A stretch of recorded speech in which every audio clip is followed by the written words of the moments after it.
नमस्कार दोस्तों। SBI clerk mains का आपका एग्जाम है और एसबीआई क्लर्क मेंस में हम लगातार प्रैक्टिस कर रहे हैं, मॉक लगा रहे हैं, है ना, लगातार पढ़ाई कर रहे हैं। और हमें जो मौका मिला है मेंस का एग्जाम देने का, उसको बहुत बखूबी रूप से निभाना है। कुछ बातें जान लेते हैं, जैसे कि मैंने यहाँ पे टाइटल दिया स्किप स्ट्रेटजी। और ये यकीन मानिए, आप इसका मैं इसको पहले से क्यों बता रहा हूँ, क्योंकि आप जो भी दो चार मॉक लगाएंगे इस स्ट्रेटजी के आधार पर लगाएंगे तो आप थोड़ा देखोगे कि आपकी जो जो भी आप तरीका अपना रहे थे उसमें कहीं ना कहीं चेंजेस अगर हैं और आपके ज़्यादा अटेम्प्ट्स हो रहे हैं और एक्यूरेसी आपकी ज़्यादा हो रही है, तो आपको उस तरीके को फॉलो करना चाहिए जहां जिस तरीके से आपके अटेम्प्ट थोड़े ज़्यादा हों और आपकी एक्यूरेसी मेंटेन हो। तो स्किप स्ट्रेटजी क्या है, इस पर थोड़ा सा हम ध्यान देते हैं।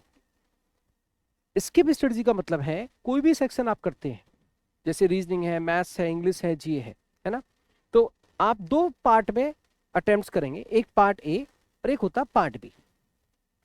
पार्ट ए का मतलब है जो आपके स्ट्रॉन्ग एरिया है, क्योंकि हर स्टूडेंट का अपना अपना एक स्ट्रॉन्ग एरिया होता है रीजनिंग में या क्वांट में।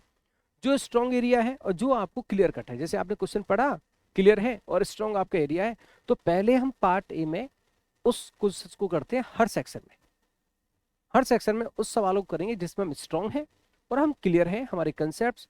हम हमेशा जब भी मॉक लगाते हैं, जब भी हम प्रैक्टिस करते हैं, जब भी हम कोई क्वेश्चन करते हैं और उसमें हमेशा हमारी क्लियरिटी आती है, तो उन सवालों को हम पहले करेंगे। पार्ट बी में हम उन सवालों को करते हैं जिसमें हम डाउटफुल रहते हैं, डाइसी रहते हैं, हम फंस भी जाते हैं। कई बार हम फंस जाते हैं, तो उस हिस्से को, उस पेपर के हिस्से को हम बाद में करते हैं पार्ट बी में। जैसे रीजनिंग है, तो रीजनिंग अगर हम ध्यान दें तो सबसे पहले हमें जो लिस्ट है, प्रायोरिटी हमें कैसे करना है, मिसलेनियस। अब मिसलेनियस में क्या आ गया, आपका सिलोजिज्म आ गया, आपका डायरेक्शन आ गया, अल्फा न्यूमेरिक सीरीज आ गया, आपका इनइक्वालिटी आ गया, आपका है ना कोडिंग डिकोडिंग आ गया। तो मिसलेनियस को सबसे पहले करना है, सेलेक्ट कर करके स्किप करना है। जैसे सपोज करो आपके सामने पहली बार में पजल आ गई। कई बार क्या होता है कि हम छोटी पजल देखते ही थोड़ा सा मन में लालच आ जाता है और हम उसको लगाने लगते हैं, और पता चलता है कि उसमें पॉसिबिलिटी ज्यादा आती है और हम फंसने लग जाते हैं, और वहीं से हम थोड़ा सा नर्वस होना स्टार्ट हो जाते हैं। तो ऐसा काम आपको नहीं करना है। कितना भी कोई लालच दे, वो कहते हैं ना कि एक, जैसे मेरे को याद आ गया, बुलाता है लेकिन जाने का नहीं, बुलाती है लेकिन जाने का नहीं। तो पजल एक ऐसा पार्ट है सिटिंग अरेंजमेंट पजल का, छोटी छोटी पजल आपको बहुत शुरुआत में मिल जाती है और वो इनवाइट करती है, चलो भाई हमको ट्राई करो, और आप वहां पे फंस जाते हैं। तो आपको ऐसा नहीं करना है। तो मिसलेनियस पार्ट को पहले करना है। अगर आपको पजल मिल जाता है या जैसे कोडिंग डिकोडिंग का लॉजिक आपका क्रैक नहीं हो रहा, स्किप कर दो, है ना, 1-2 मिनट आपने ट्राई किया, पार्ट बी में देखेंगे। पार्ट ए में वो करो जहां पे कोई डाउट ही नहीं है आपको। तो जब आप क्वेश्चन पेपर कर रहे हैं, स्किप करने से ऐसा नहीं बहुत ज्यादा समय चला जाएगा, लेकिन आपका पेपर हमेशा सॉलिड रहेगा।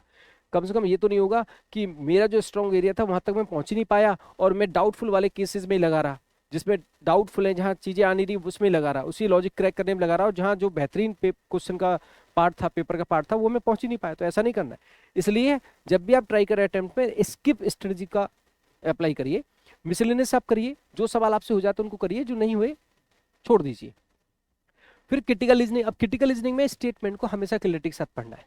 जब आपको कॉन्फिडेंस हो जाए कि यार मैंने पढ़ा और मेरे को समझ में आ गया ये स्टेटमेंट ये कह रहा है और मेरे कंसेप्ट समहाउ क्लियर है, या मैं आर्गुमेंट्स में कंफ्यूज हो जाता हूं, तो आर्गुमेंट के साथ जबरदस्ती ना करें, देखते ही उसको स्किप कर दें।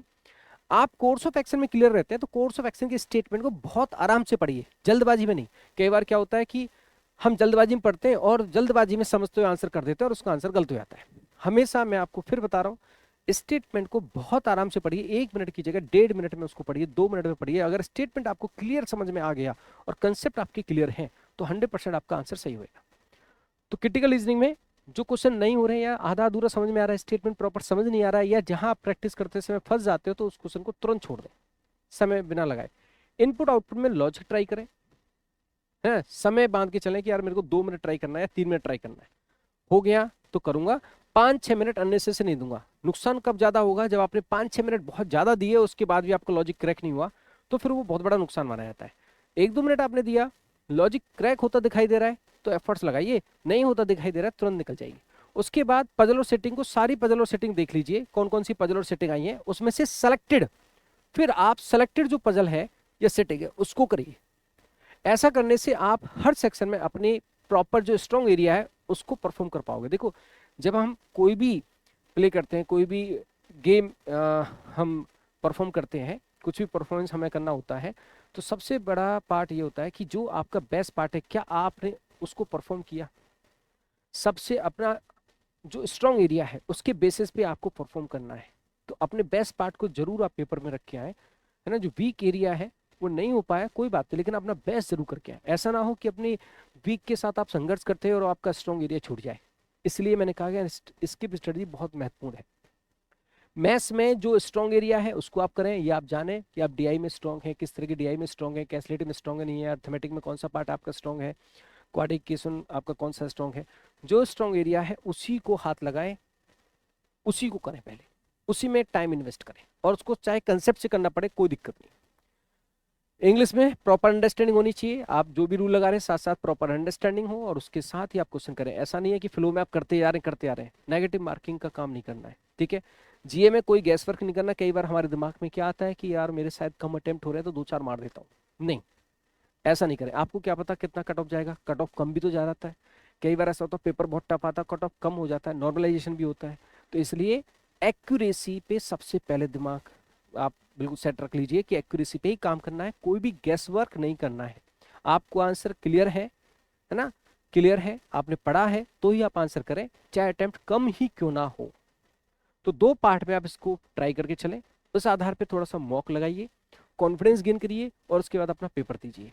और कुछ प्रैक्टिस के लिए मेरा इसी चैनल पे प्लेलिस्ट भी है, मेंस मास्टरी के नाम से। आपको रीजनिंग का अच्छा कंटेंट चाहिए फ्री में, तो वो उस प्लेलिस्ट के माध्यम से मेंस मास्टरी, तो वहाँ के आप थोड़ा सा प्रैक्टिस रीजनिंग का भी कर सकते हैं। जीए पे थोड़ा ज़्यादा ध्यान दीजिए, रिवीजन करिए, याद मत करिए, बस रिवीजन कीजिए, अपने आप ही आपको याद आ जाएगा, क्योंकि चीज़ें याद नहीं होंगी, प्रेशर इतना होता है। तो रिकॉल ना, रिवीजन करें, बार बार पढ़ें, एक चीज़ को कम से कम 4-5 बार पढ़ें, तो अपने आप ही आप रिकॉल कर लोगे।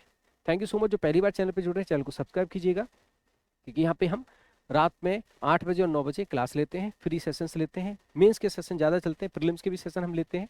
और डिस्क्रिप्शन में राधिक रीजनिंग एप्लीकेशन का लिंक है, जहाँ पे मैं 2026 के लिए नए कोर्सेज लाने वाला हूँ, क्योंकि जो भी 2025 के कोर्सेज थे वो ऑलमोस्ट खत्म हो रहे हैं। तो अब 2026 के इन डेप्थ प्रीलिम्स मेंस ये सारे कोर्सेज हमारे आने वाले हैं। Thank you so much.